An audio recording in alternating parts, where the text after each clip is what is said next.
Welcome to the next tutorial, and in this one we are going to see how to make use of this compiled CSS and JS. So you click on download, it will give you a zip file, and when you open the zip file you'll get CSS and JS folders inside of it.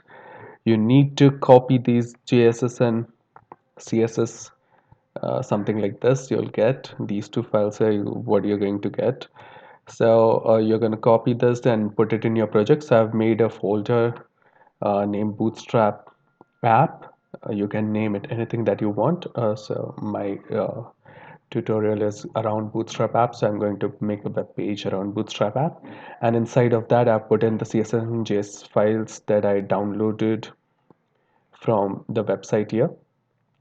Along with that, I've created index.html. This will be the entry point onto our app. So let's open this in VS Code. So here it is.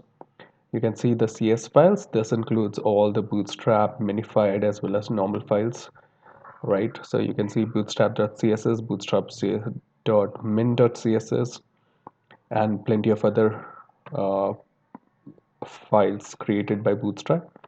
So these are something used by Bootstrap internally, but we are going to be using only this file.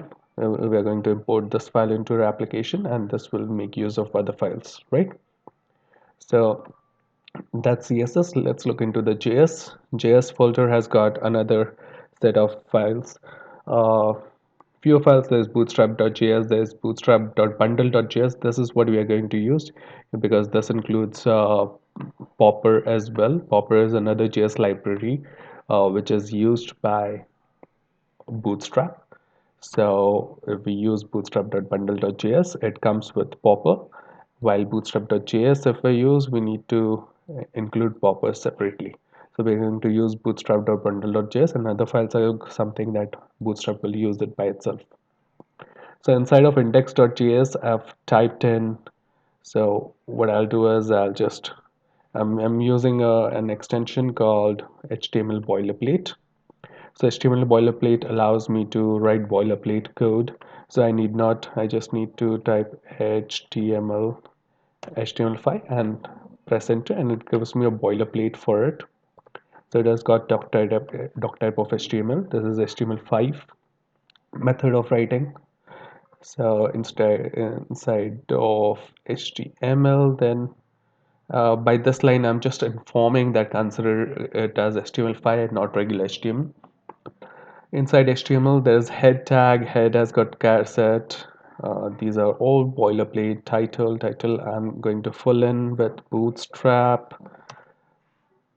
app. There's another description, content of which will be app built using Bootstrap. Okay. So, and then the viewport in its initial scale 1, device width, and then there is a style sheet. Inside of style sheet, what I'll do is I'll put up css slash bootstrap dot css, right? So that's the file that I'm going to be using. Inside of body, I'll remove all of this. Okay, let's comment this one out and see some things like how would my HTML look without importing anything. So I put in HTML tag, that is h1, right? H1 stands for header. So I'll put in header bootstrap app, save it, and open this index.html in my browser. Here it is. So you can see it is using bootstrap app. If you if you hover and see, yeah, there is this margin up and down. There is this box. There is several other things. There's a default margin up and down of 21.44 pixel. The font is Times New Roman. The color is black, 0000. right? So this is the default HTML, how HTML plain looks like on your browser. That's the default design, right? Now let's include CSS into our application. So I'm removing these comments. So what will happen is it will include this bootstrap.css, and we will be able to instantly see the difference. Now if you can see, the font has changed, right? The margins have been removed. There's no margin now. The color is 212529. The font is Sagio, and there's margin on the right hand at the bottom of 8 pixel for this particular element. That's it. So this is a bootstrap design, right? Similarly, I'm going to include js slash, what are we going to include? We're going to include bootstrap.bundle.js.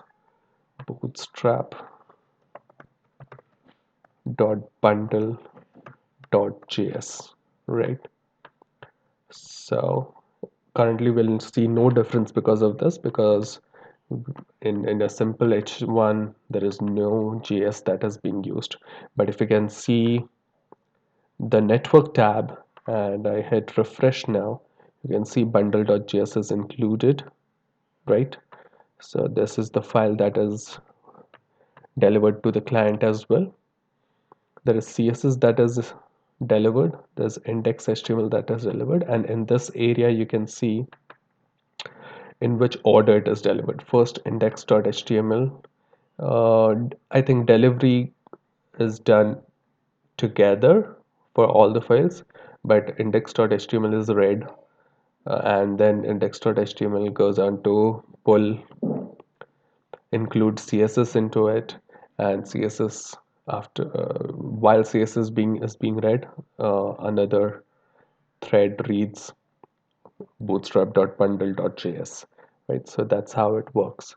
So we'll reduce this. We'll continuously need this area for network, for console, for element elements, for css styles, etc. And this is what is our basic application. We are ready to use bootstrap into our application now.